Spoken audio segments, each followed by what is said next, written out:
We start at 1, right?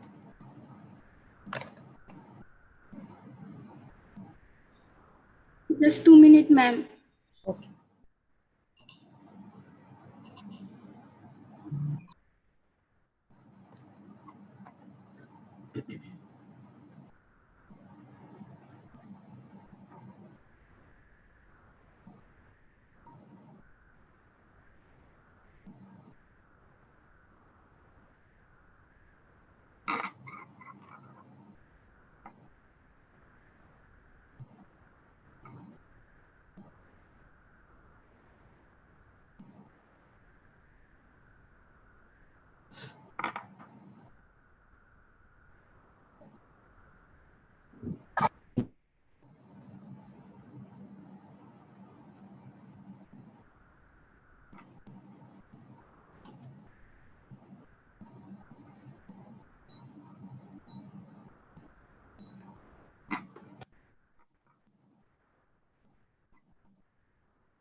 Yeah. Hello, ma'am. Am I audible?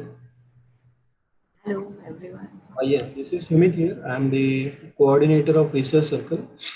Uh, I must tell you that most of the participants will be joining through YouTube Live because many times it is difficult to register and to check out the email and to check out the Zoom link.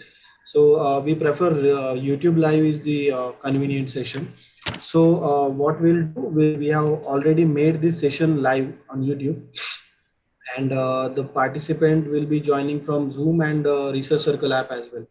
So meanwhile, we'll be admitting the participants in the meeting, and other participant will be live from YouTube. Okay, ma'am. I guess that is fine. Okay, no problem. Actually, few had told me that they were finding difficulty in Yeah, registering no, actually, apps. this Yeah. in the Research Circle app, it's live before 5 minutes of the session. Unless it will not show. Good. Yeah, that is why I suggested if the link is also there, they could join if not Yes, yes, registered yes. over there. No problem in that. Now you can see that participants are joining gradually because they can see the link only before the 5 minutes. Watch now only the 5 minutes before. Okay, so also I am welcoming all the participants who are joining gradually. So we'll start in 2 minutes. Just wait So for we another. start at 1, right? Yes, ma'am. Sharp one. Yes. So 2 minutes are there, waiting for the other participants if they want to join. Yes, ma'am. We'll start sharp at 1.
Hello everyone, present here virtually. I am Rutuja here and I welcome you all for today's session, which is titled as stock uh, stock market investing in India and investor perception.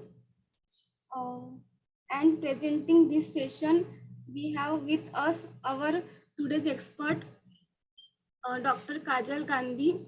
Dr. Kajal Gandhi and M.Com and Ph.D. is presently an assistant professor in the Department of Commerce, Shri Shikshayatan College, Kolkata, and she is having 18 years of experience in teaching in undergraduate department and more than 8 years of teaching experience in postgraduate department of institution. She has 12 research publications so far, and her research interests are in the area of capital market, risk management, and derivatives. She has served as editor and associate editor for few international journals.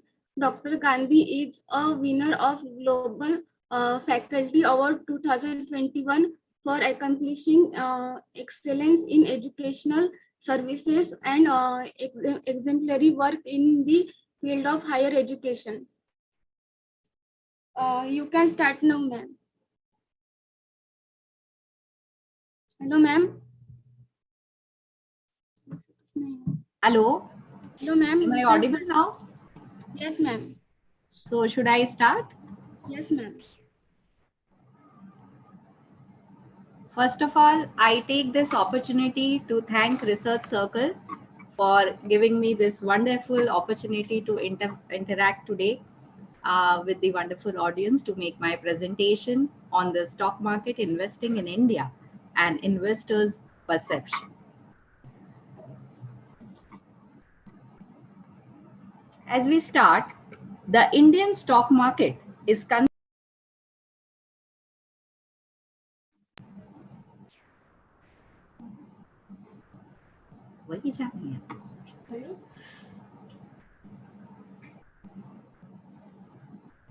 Hello, am I audible? Yes, ma'am. I can't understand. Am I audible? Yes, ma'am. Okay. So the Indian stock market is considered to be one of the best performing stock markets in the world.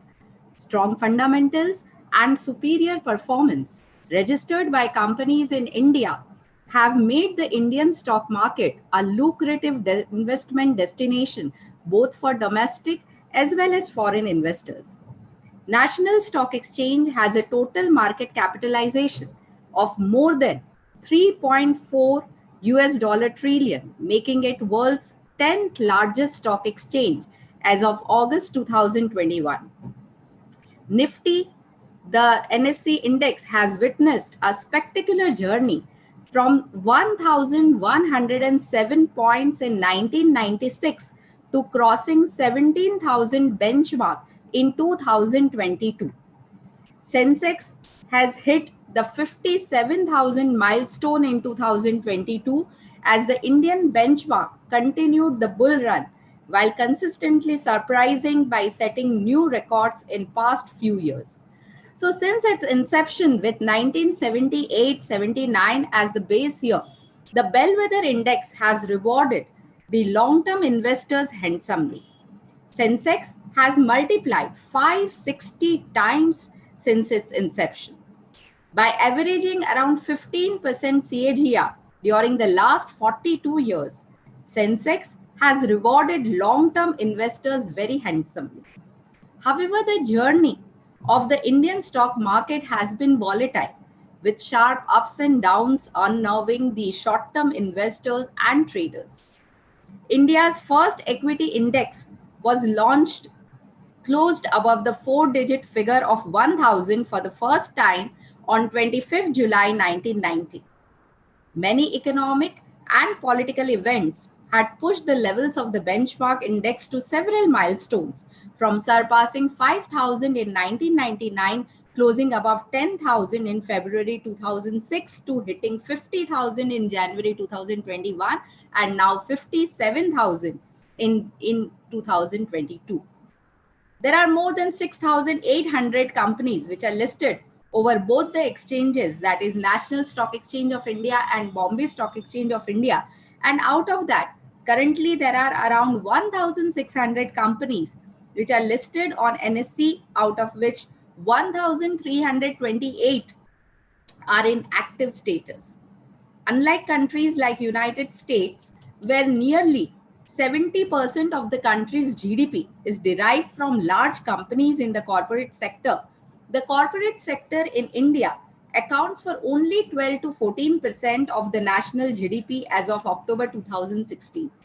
Of these, only 7,400 companies are listed, out of which only 4,000 trade on the stock exchanges at BSE and NSE. Hence, the stock trading at the BSE and NSE account for only around 4% of the Indian economy, which derives most of its income related activity from the so-called unorganized sector and household spendings. As per the report of the Economic Times on April 2018, 60 million retail investors had invested their savings in stocks in India, either through direct purchases of equity or through some mutual funds. Earlier, the Jalan Committee report estimated that barely 1.3% of India's population had invested in the stock market, whereas compared to 27% in the United States and 10% in China. So we can understand such a huge difference and such a gap in the retail investors' participation in India. So basically, the objective of my study,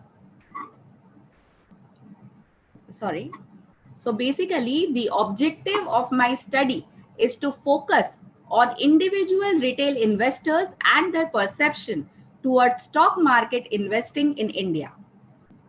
Change in retail investors' participation over the years in Indian stock market and scope of increasing retail investors' participation compared to developed countries.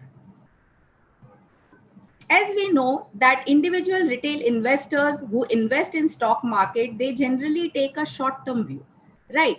But we should always remember that the stock market investing has always given a handsome return over a long-term period.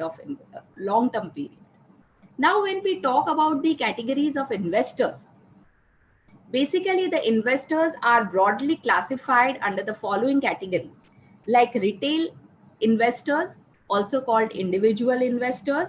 So here the retail investor is someone who buys and sells equity shares, commodity contracts, or mutual funds, or exchange traded funds through traditional or online brokerage firms or other types of investment accounts. Next category is non-institutional investors.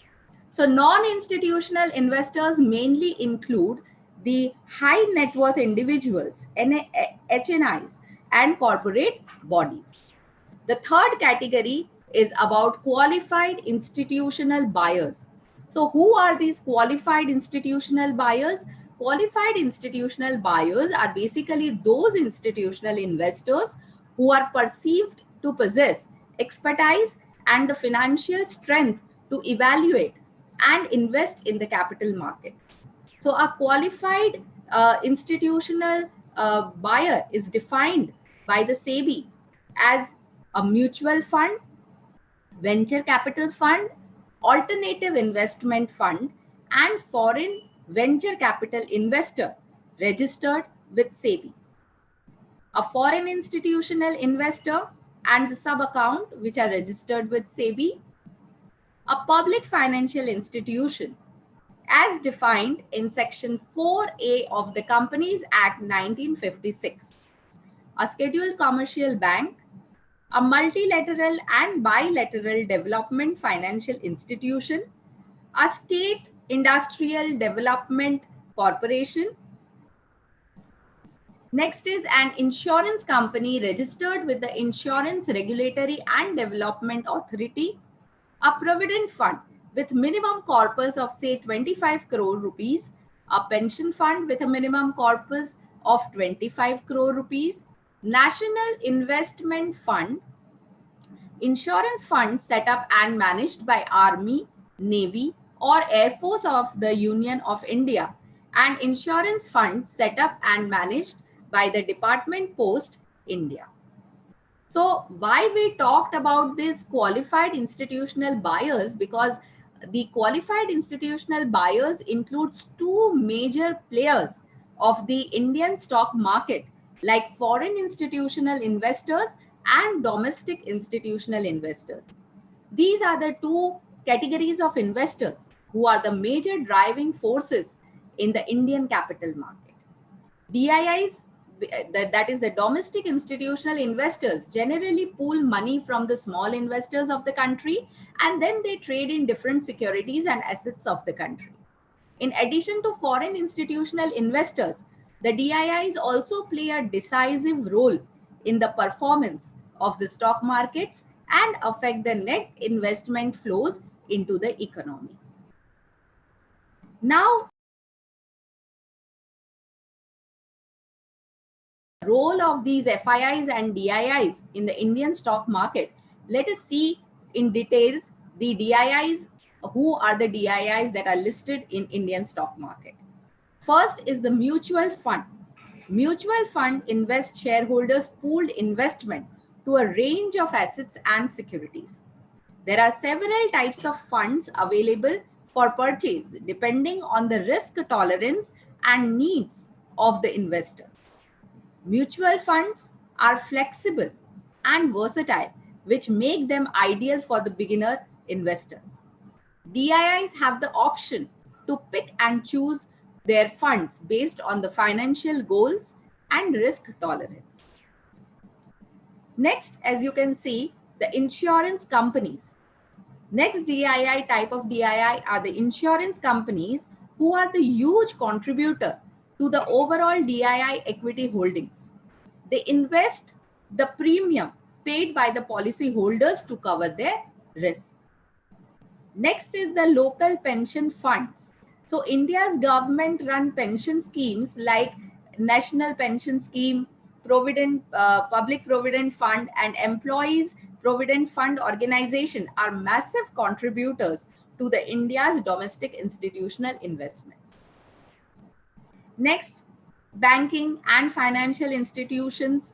India's bank and financial institution also contribute to the domestic institutional investments. So now we talk about what does this DII inflow indicates when the foreign portfolio investors or foreign institutional investors are selling.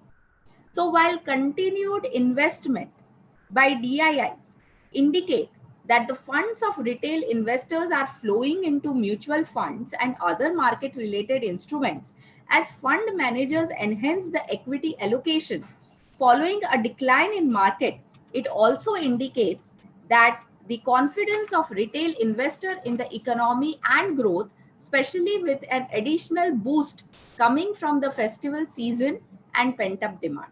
Also, over the last 7 years, mutual funds have emerged as a strong domestic investment category and have often played a counterbalancing role with FPIs when they have been selling.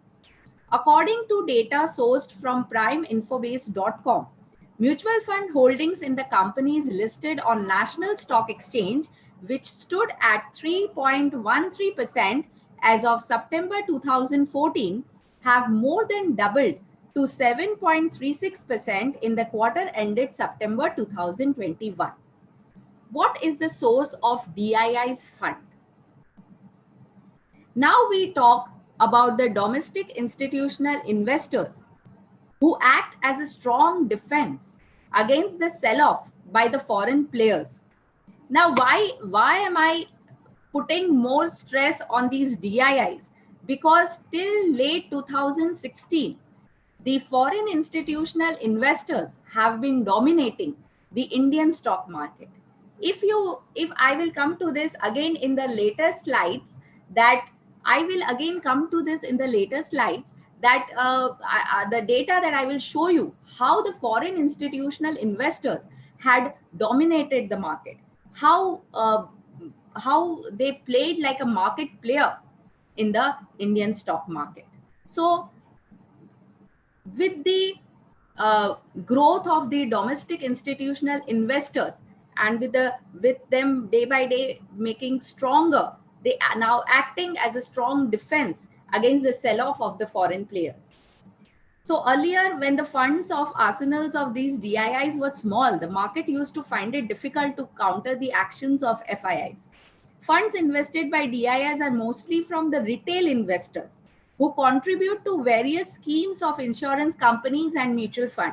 This is really very important because DIIs have pulled their money, especially from these retail investors who are actually investing into, say, mutual funds or say insurance companies. So investors have pumped around rupees 3.90 lakh crore into the equity schemes of mutual funds since January 2021. As a result, the assets under management of equity schemes touched to rupees 12.96 lakh crore as of October 2021. The participation of the retail investors in securities market has risen significantly, especially in the last 2 years, which is evident from the increase in the number of demat accounts, which I'll also show in my next slides, mutual fund folios and number of SIPs. In the year 2019-20, on an average, 4 lakh new demat accounts were opened every month, which increased to over 26 lakh per month in the current financial year. If we look at the number of mutual fund folios, in the beginning of the financial year 1920, total number of folios were 8.25 crore, which increased to 11.44 crore as on October 31st, October 2021. So insurance companies are also major investors in the market.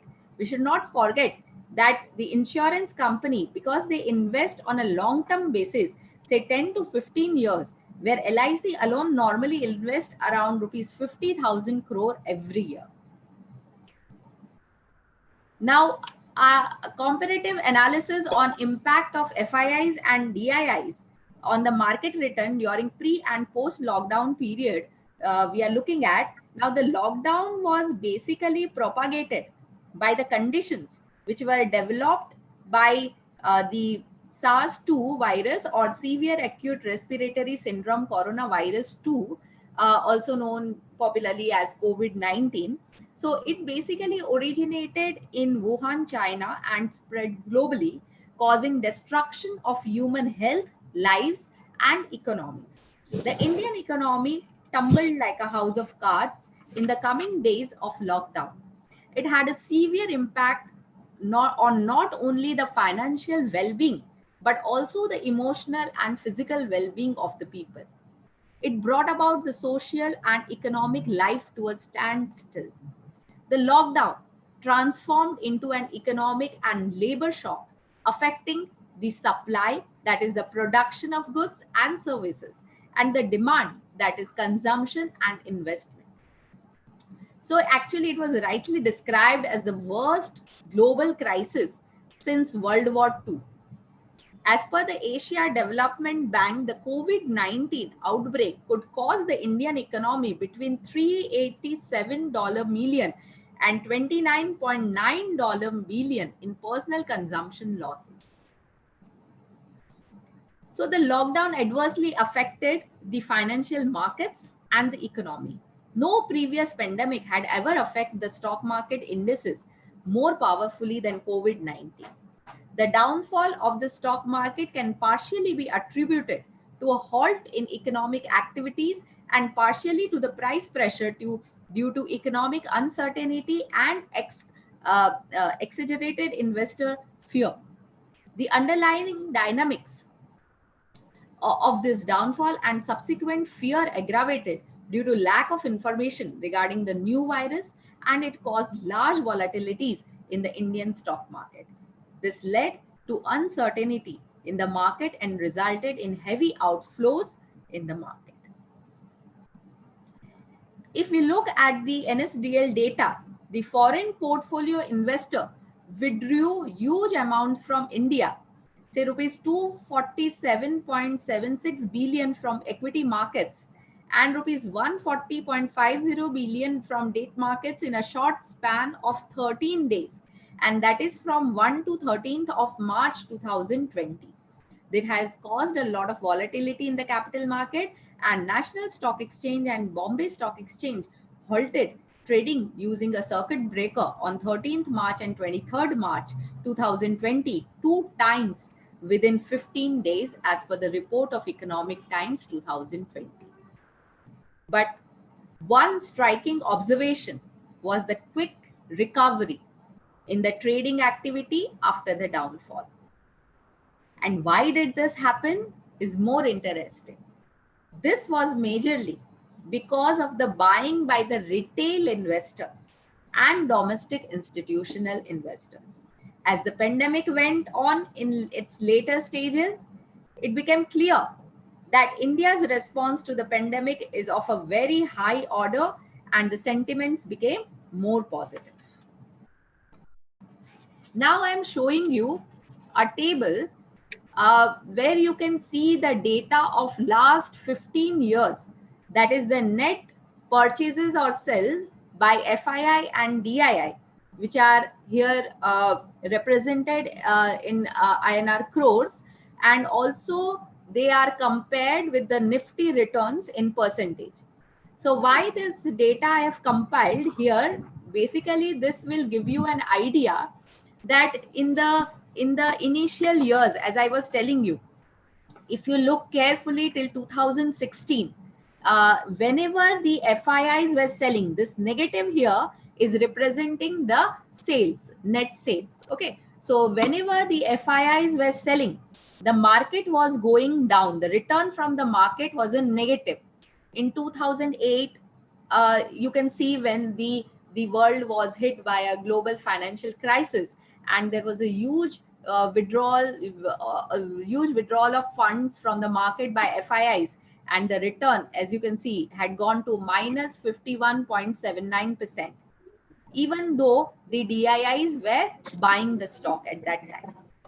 Later on, also you will find whenever there was a gross sale, net sale by the FIIs, the market return had gone negative.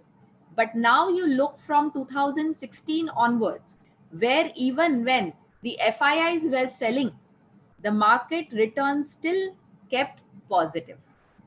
2017, 2018 also, and 2021 also, the return, even after selling huge amount from FIIs, the market return had been growing positive only. And this is only due to the growth and buying from the DIIs by more infusion of the retail investors' fund into the market, either directly or through mutual funds. So as DIIs become more stronger, the Indian market is gaining the depth. Indian market is becoming less volatile and is gaining some stability. So this DII and FII part was really very important, which I wanted to convey here. Now, next we also look at the foreign institutional investors, which are known to have a negative effect in India's capital market. So the trading activity of foreign institutional investors basically always increase the volatility in the market, right? And in another study, we will find that the domestic institutional investor will reduce the market volatility, while foreign institutional investor will increase the market volatility. It is in another study, a unidirectional relationship of Nifty over FIIs was observed during the long term, and it was found that the correlation is higher in the bear phase vis-a-vis the bull phase, as participation of other investors like domestic investors, mutual and pension funds overshadow the effects of FIIs in the bull phase. FIIs were not only considered as the driving force, but inflows by FIIs adequately justified the development in the Indian capital market as well. Therefore, FIIs operate as the market makers, buying when prices are low and selling when prices are high till late. This was true. These studies were relevant till 2016 or till late of 2015. The market reaction of both FIIs and DIIs is reciprocal in nature. That means that both have a negative correlation. When FIIs increase their investment, that is gross purchases are greater than gross sales, the DIIs start booking profit. And when FIIs decrease their investment, that is gross sale is greater than gross purchase, the DIIs start investing to buy the stocks at the prevailing low price. So, as our focus of today's study is on the retail investors, individual investor, so we will also look at the individual investor and their choice of investment over the years. So it was basically evident from the past data that retail investors till late were not much keen on investing in Indian stock market, and rather they would always prefer the more traditional form of investment.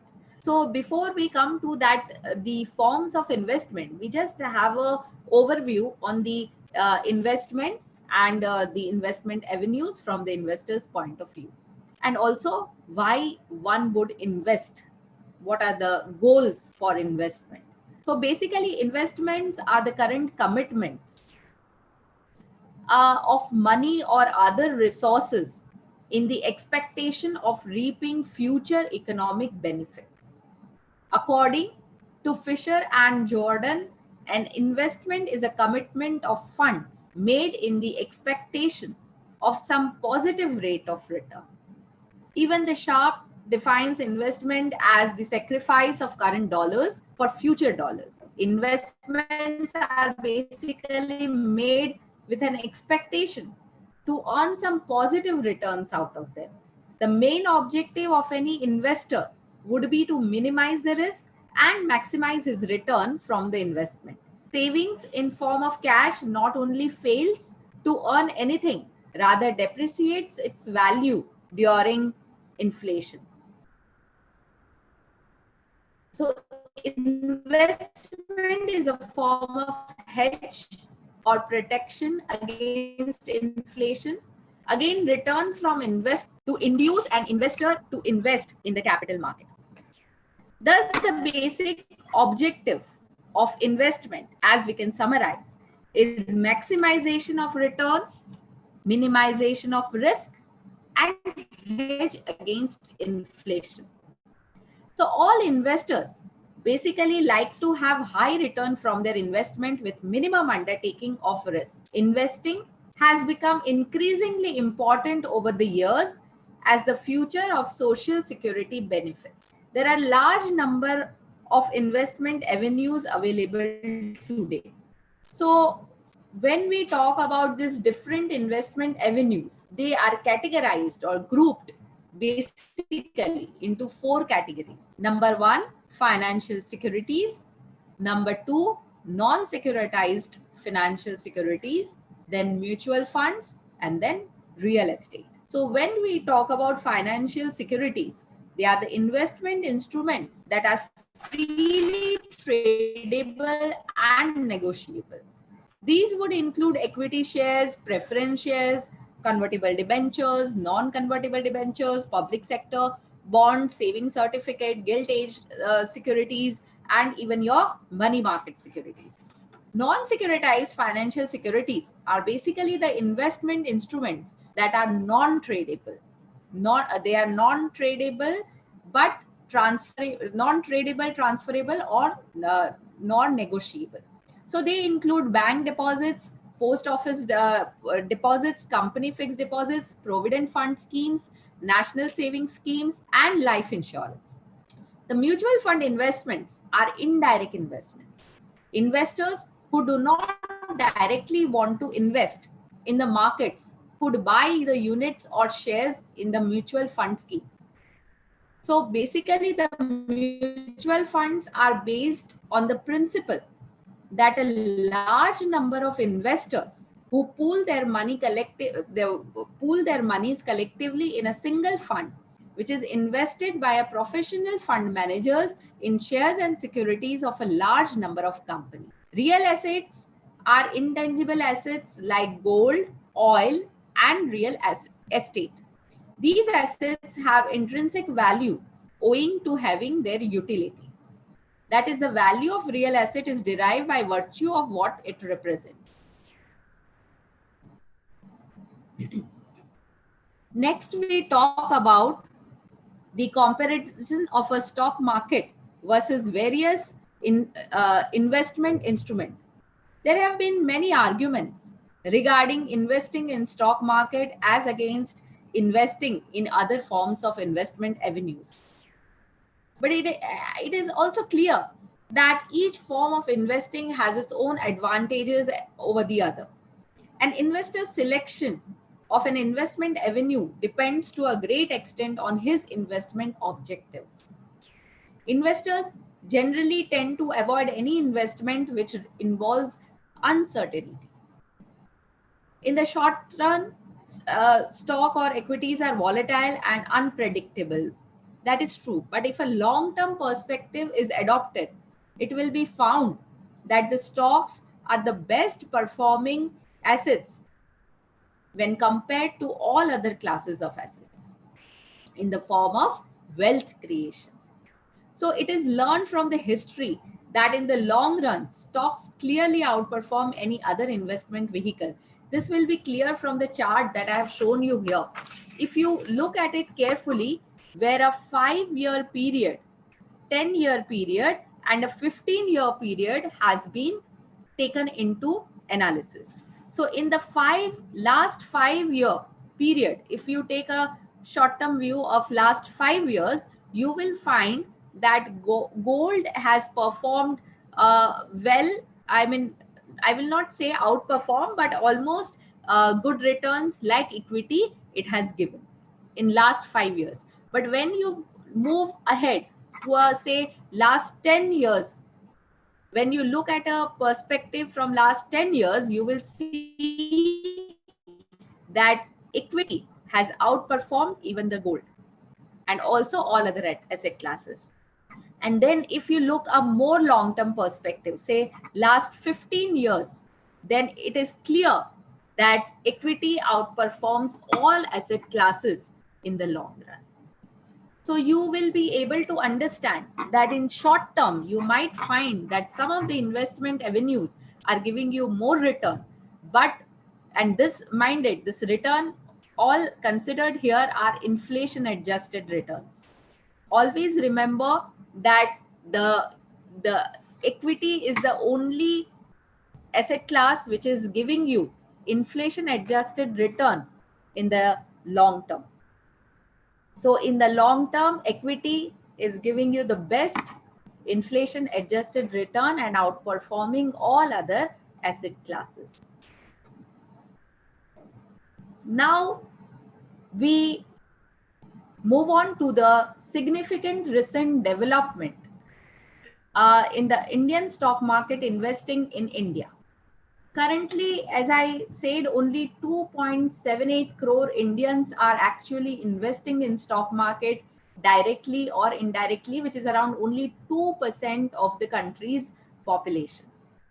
Total turnover of retail investors is growing at around 12% from past 2 financial years, very recent, as I said, especially post lockdown, this investment has increased to a great extent. And in July 2020, retail investor turnover was 49% of the total turnover of equity cash market. Surprisingly, the COVID-19 has given a boost to retail participation in the stock market as investors opened 3.4 million new Demat accounts in the September quarter of 2020, according to a data issued by SEBI. More than 13.2 lakh new retail investors were added in the Bombay Stock Exchange in the month of only August 2020. Over 35.97 lakh new retail investors were added since the second quarter, taking total registered investors number to over 5.42 crore as per the latest BSE data as on September 13, 2020.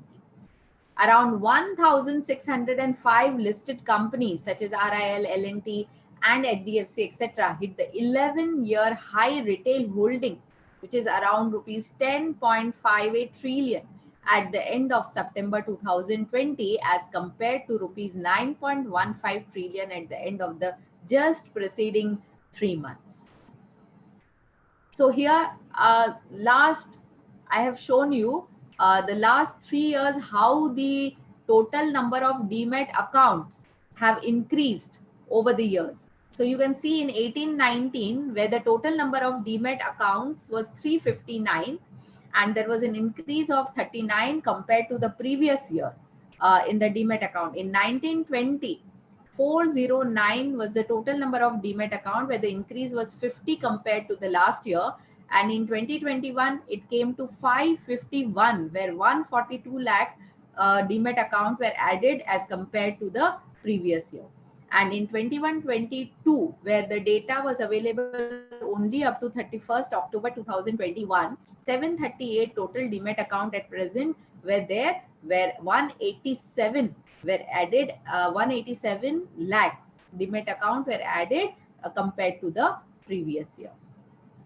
So why I am showing you this demat account comparison, because the this will represent the retail investors participation, and also you can understand the increasing retail investor participation from this table, which is showing you asset under management of mutual funds. So over the year period of 2005 to 2021, from the amount, the increase in the amount of the AUM of these mutual fund, you can understand how significantly the investment in mutual fund by the retail investors, mostly the mutual fund investment is by the retail investors.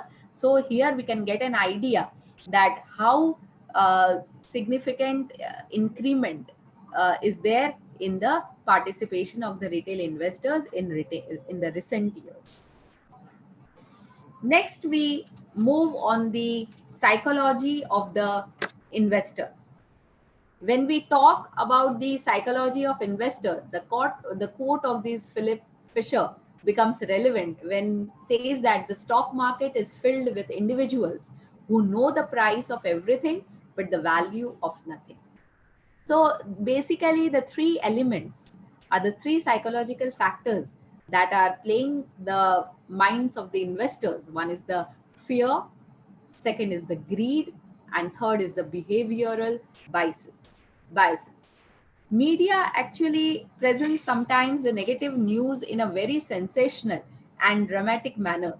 So this can be one of the reasons which discourages the retail investors to participate in the stock market. Secondly, even the friends, family, and colleagues sometimes discourages the discussion, which discourages through discussions the potential investors by explaining to them only the negative points and also the rumors about investing directly in stock market or through mutual funds. There's always a fear of stock market crash and downturns which prompt the retail investors to sell stock irrationally in the market. Most retail investors look at the stock market as a tool to acquire wealth in the short run. While this might be true for few, but it is well documented fact that most retail investors lose money in the market with this short-term perspective. This misconception clouds their judgment, and instead of focusing on the fundamentals, they rely on the rumors, on their gut feeling while taking investment decisions. They fail to understand that market is for building long-term wealth, where one needs to run a marathon, not a sprint. As a result, majority of investors who lose money in the stock market, which ultimately discourages them to invest further.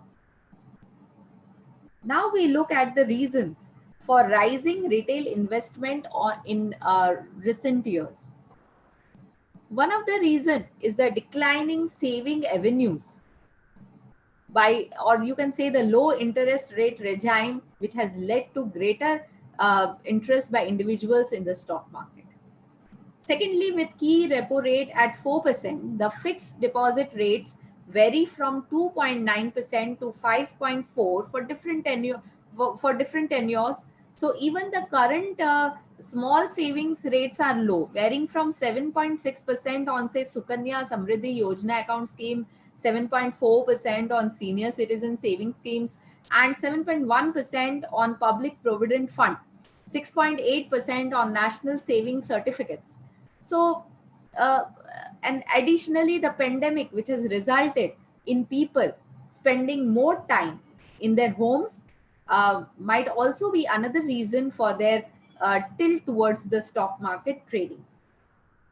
There has been significant increase in the market capitalization in stock markets across the world in the last 1 year. However, in India, it has been higher than other major countries. The market capitalization of Bombay Stock Exchange Sensex has increased by 1.8 times its value 1 year ago. Russia had 1.6 times increase, followed by Brazil, China, France, and South Africa. But the pandemic alone could not have had such significant effect without the support of technology. Firstly, the penetration of the internet to the remotest corners of the nation has opened up a whole new world of online access for the Indian people. This also means that improved accessibility to investment education, market news, and growing awareness of these various forms of investment. Technological advancement have also brought us easy to use investment apps, while social media has provided access to all the chatter in the investment community. Twitter, Telegram, Reddit, etc. are home to large and very active investor communities that are always ready to offer their market analysis and investment opinions. In addition of these low interest rates that have made traditional investment avenues like fixed deposits or say debt instrument less attractive, investors are therefore looking at new avenues that will offer them the inflation-proof returns. Retail investing had been on rise even before the pandemic had hit the world, but COVID-19 gave just the push required to send the young investor all over the world to the financial markets. In the UK and US, the government stimulus packages put the money into the hands of the people who were stuck at home due to this lockdown all over the world with no other way to enhance their financial security rather than by trying their hands at trading. So, despite of this recent rising trend in retail investors' participation in Indian stock market, we are still lagging behind when we compare ourselves to other developed nations of the world. So now let us look at some of the reasons why are we still less participating compared to other developed nations. So the reasons can be summarized as systematic risk event. This includes various scams and frauds that are happening in Indian stock market from time to time. And to name a few, as we know, the famous Harshad Mehta scam, Ketan Parekh scam, NSCEL scam, etc. They have always made the confidence of the retail investors low in the Indian stock market. Secondly, lack of investable capital. India is basically a developing nation. It has some complications in its long expeditions like poverty, hunger, corruption, terrorism, and also unemployment. So as of now, it is a low income economy. Generally, saving is less due to the low income, which is ultimately becoming an obstacle in capital formation. And therefore, it is usual normal for the general Indian public for not seeking equity market as its investment destination. Third obstacle in our less retail participation compared to other developed nations is financial literacy.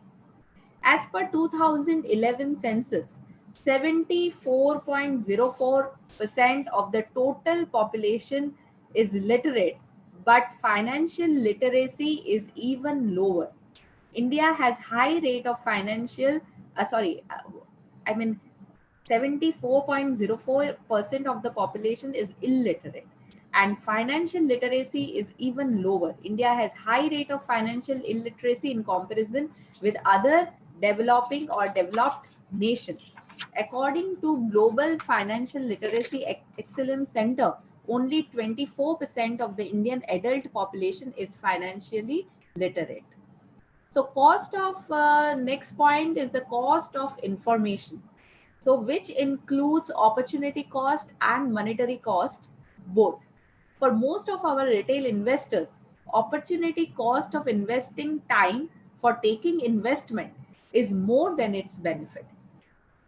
Whereas the monetary cost includes cost of acquiring information, cost of obtaining real time and accurate data, which would run in lakhs of rupees and which makes it out of the reach of the retail investors. So finally, to conclude my study, the current participation of retail investors in stock market is quite low, which is only 2% of the total population of India, which is right now participating in stock market due to lack of financial literacy, high cost of information, less amount of investable capital, and mistrust among general public. However, India is slowly improving on these fronts, and in the last decade, India gradually improved their financial literacy, that is 8% to 22% in 2015, as well as general literacy from 65% to 75%. That has led to increase in retail participation in stock market, either directly or indirectly. Further, the government of India has launched the National Strategy of Financial Education to increase financial awareness among masses. The Indian regulatory authorities and exchanges have been keeping up pace with global best practices and have taken extra measures to safeguard the investors' interest. India has better trading and listing regulations as compared to its peers and at par with advanced nation in some parameters.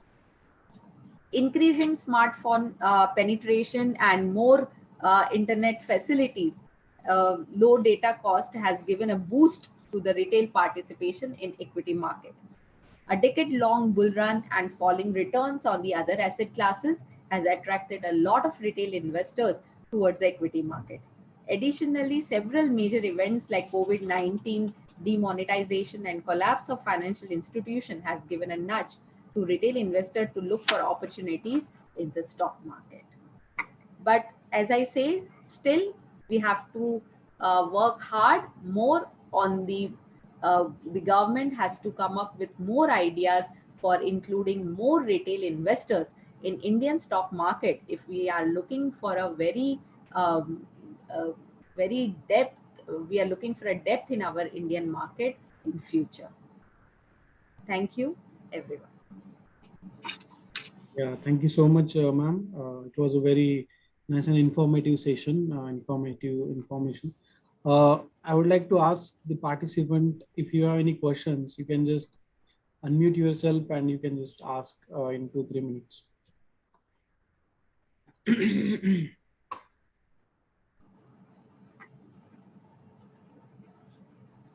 Also, you can type in the chat box as well.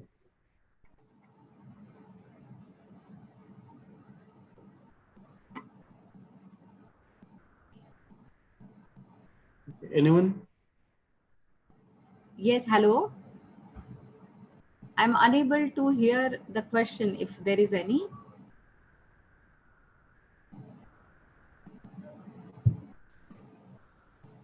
Is there any question asked?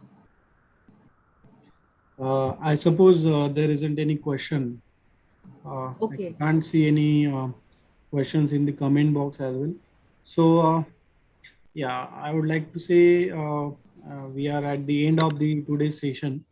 So let me thank all of the participants who were live from Research Circle app, from YouTube Live. And if someone has missed this session due to not a question, but I can see a good comment that it was an amazing session. Thank you so much, ma'am, from Ria. Thank you. Yeah, so I was saying that this complete session will be available on our Research Circle YouTube channel.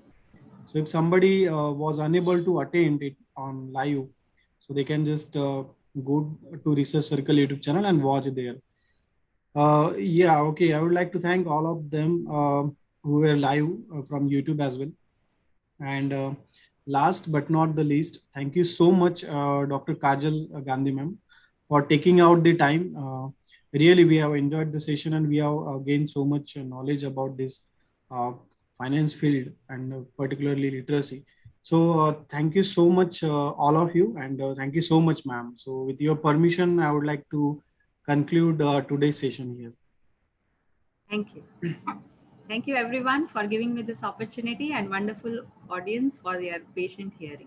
Thank you everyone. Thank you. Thank you so much, ma'am.